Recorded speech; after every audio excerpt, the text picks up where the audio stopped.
Good morning, everyone, and this is yet another solo ride for me. I'm heading to Mysuru after a while. I left my home at around 6 a.m., though I had planned to start by 5:30. It was dark at 5:30 and didn't want the dogs to chase me early in the morning. You know, in Bangalore, what happens if you go in the night. I'm taking the Kanakpura road to reach Mysuru yet again. The Mysuru Bangalore Expressway doesn't allow two-wheelers, and I have to take either the service road along the Mysuru Bangalore Expressway or use Kanakpura Road. I prefer Kanakpura Road given that it's 4-lane road till Kanakpura and then towards 2 lanes, and yet the roads are very good unlike the frequent road humps on the service roads of Mysuru Bangalore Expressway. It took almost 45 minutes to reach Nice Road on Hosur Road. It's always a pain to ride through the city on Nandi, the Rocket 3. Maneuvering through the traffic with this heavy Nandi is difficult indeed. 400 kg bike. Now on Nice Road, it's a smooth sailing. It's around 18 kilometers from Hosur Road entry on Nice Road to Kanakpura Road entry.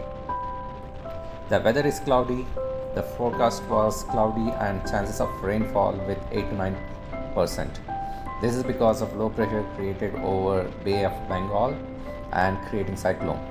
This has a far-reaching effect on Bengaluru.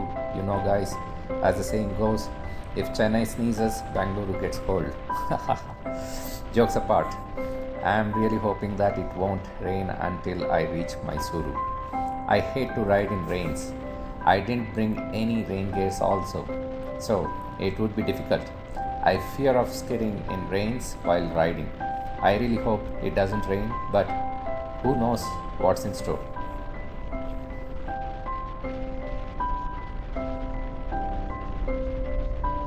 I will be exiting out of Kanakpura exit on Nice Road and enter Kanakpura Road in few minutes. The Kanakpura Road till Sri Ravi Shankar's Art of Living is a kind of okay roads. As soon as you exit out of Nice Road, the road condition is bad. Really, I think they are constructing new road there, and it's full of gravels. But that's only a few hundred meters. But the road is not that great until you hit the road toll. The toll plaza is still in making. They have just built the structures and toll collection hasn't started yet. The roads after this is beautiful. The 4-lane road is really awesome. But you need to be careful as the road is not access controlled and there are no fences on either side of the roads. So you can expect anything to cross as you go. Last time a dog came in between and I had to apply brakes suddenly. My bike was wobbling. The worst fear came to me that I was able to, or I may skid and fall off from Nandi. That would be terrible. Falling from a 400 kg bike, and if the bike falls on me, I can't even imagine that. The only once I had fallen from the bike was around 2 years ago when I went to Kailasagiri in Chintamani on my Pinaka, the Iron 883. So I also have a Harley Davidson 883. I have named it as Pinaka. I rode solo there as well. The road till Kailasagiri temple was rough, but I decided to go off-road on an Iron 883 for 5 kilometers to another place nearby where there is a Hanuman temple. The rough road was full of gravels, mud, and it was slippery as well. All went well till that Hanuman temple. The accident happened while I was returning and it was coming down the hill. While I was coming at around 10 to 15 km per hour speed, at one place I applied the brake and that's it. I skid and fell off from the bike. Luckily, the bike didn't fall on me. I stood up and tried to lift the bike, but I couldn't. It's 260 kg bike and I had fallen and I was still under shock. I looked and there was no one else in that place. It was empty everywhere. Even I had screamed, nobody would have listened to also, as this was very remote. So I waited for close to 30 minutes waiting for someone to cross this road. After 30 minutes, I saw two couples coming from the temple side. So I requested those people to help me to lift the bike, and three of us finally lift the bike, and then I started again. That's still there fresh in my mind. Oh my god, I just think, what if it were my Nandi and if had fallen? I need a crane to lift that bike, more than 400 kgs of weight. Anyway, that memory is still fresh in my mind, and so I'm very scared of any bike fall from this bike.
Well, what I was fearing of is happening. The rains. Though it's not very heavy rains, it's drizzling and it's irritating. But I reached Malavalli and stopped near the diversion where I need to take a right turn for Mysuru. I stopped to wipe my helmet because there were water drops and it was affecting my view. While I was doing this, a truck driver approached me and he was quite fascinated by the big bike. He asked me whether I was going to Malay Mahadeshwara Hills. I said no. But then I asked him, how is the road condition till the hills? He said, it's really good. Same as the one that I just rode from Kanakpura to Malavalli. Then I got intrigued and asked him, how is the road to Shivanasamudra? Because Shivanasamudra is just 20 kilometers from the place I was standing. He said again, the road is good. That's it. I just took a decision to ride to Gaganachukki Falls in Shivanasamudra, that too in rains. I am anyway so close, why not go to this place, and that too in early morning where there won't be much crowd. So I headed towards Gaganachukki Falls. So here I am going on Kolegala road from Malavalli. It is just 12 to 13 kilometers on this road, and then I have to take a diversion for another 5 to 6 kilometers for Gaganachukki Falls.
So here I have taken the left turn towards Gaganachukki Falls.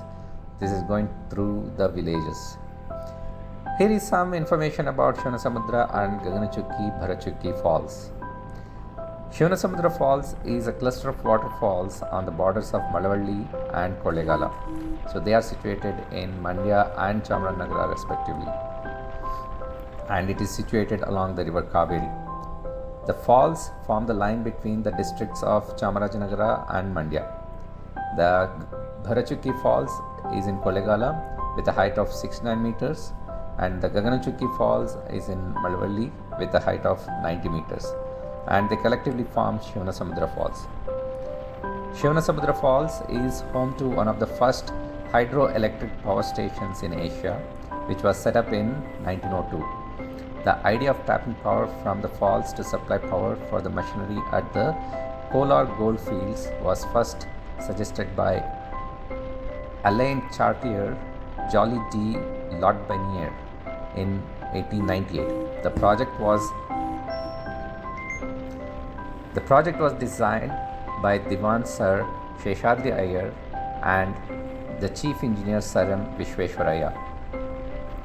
Shivanasamudra Falls is a perennial waterfall, which means the time of best flow or the monsoon season of July to October.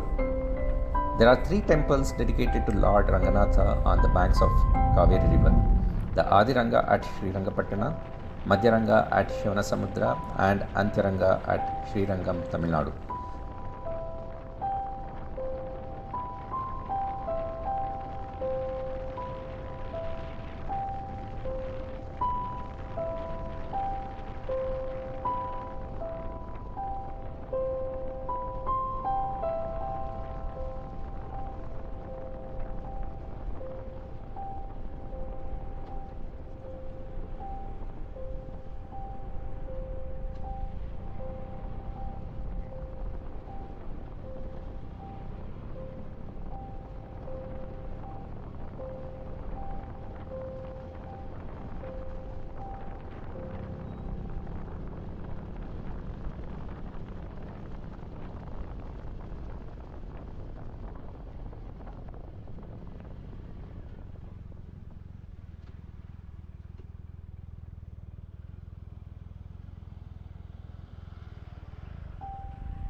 So here is the Gaganachukki Falls.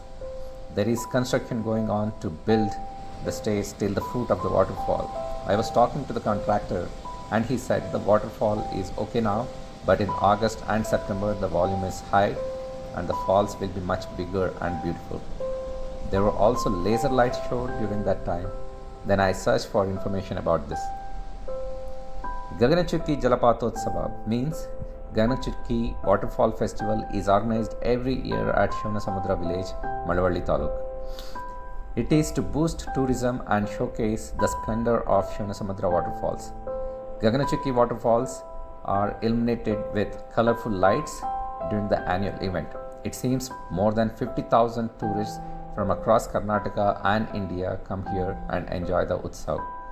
During this event, a colorful procession featuring hundreds of folk artists and students is organized. Cultural shows, folk art performances, fireworks, and laser shows are part of the colorful extravaganza, right in the midst of nature with the backdrop of spectacular Shivanasamudra Falls. So, I'm not going to miss that next year for sure. The Shivanasamudra Falls is on the Kaveri River after the river has found its way through the rocks and ravines of Deccan Plateau and drops off from the waterfalls. The island town of Shivanasamudra divides the river into twin waterfalls. This creates the fourth largest island in the course of the river. And Srirangapatna is also one of the islands on the river Kaveri. Also, this is a segmented waterfall. A segmented waterfall occurs where the water flow is broken into two or more channels before dropping over a cliff, resulting in multiple side-by-side waterfalls. The Bharchukki Falls are a few kilometers to the southwest of Gaganachukki Falls. This is due to the Kaveri River itself splitting a few kilometers to the south into western and eastern branches. The western branch results in the twin waterfalls of Gaganachukki, whereas the eastern branch results in Bharchukki Falls. So now, enjoy the slow motion of Gaganachukki Falls.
that's it, guys. It was an impromptu ride to Gaganachukki Falls in the rains. For now, I'm ending this video here and catch up later with another video of another ride. Until then,